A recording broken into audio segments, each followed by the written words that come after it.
ভাই এয়ারপোর্টে আমার সাথে ঘুরে যাওয়া একটি এক্সপিরিয়েন্স আপনার সাথে আমি শেয়ার করবো। সেটি হলো, যখন আমি ইমিগ্রেশন বাহির হলাম তখন মন চাইলো যে একটু হিসু দিয়ে আসি। হিসু দেওয়ার জন্য আমি টয়লেটে গেলাম। টয়লেট প্রস্রাব করার পরে আমি যখন হাত ধোবো বেসিনে, তখন এক লোক, ক্লিনার আর কি, ক্লিনার দেখলাম যে টিস্যু বাহির করে এনে আমার হাতে ধরে দিল। আমি বললাম কী রে ভাই, এই কাম তো আমি পারি। তাও হাতে ধরে দিল, যে বললো হ্যাভ এ নাইস ডে। ওকে গেল, বাহির হব, তখনও বললো একজন দিদার আরেকজন, সে বললো হ্যাভ এ নাইস ডে। আমি ঠিক আছে, ওকে। আমি তো অবাক, তিনজন লোক তিনবারে আমাকে বললো। বলার পর আমি দেখলাম যে এইরকম পরিবর্তন তো আগে ছিল না। এত পরিবর্তন হইলো কিভাবে, কিভাবে সম্ভব? যে আমার সাথে এরকম ঘটনা ঘটছে, আপনাদের সাথে এরকম ঘটনা ঘটছে কিনা থাকলে কমেন্ট করে জানাবেন।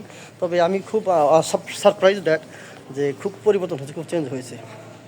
খুব ভালো লাগলো। এরকম করার দরকার আমাদের সাথে, প্রবাসী যারা, আমরা যারা প্রবাসে থাকি।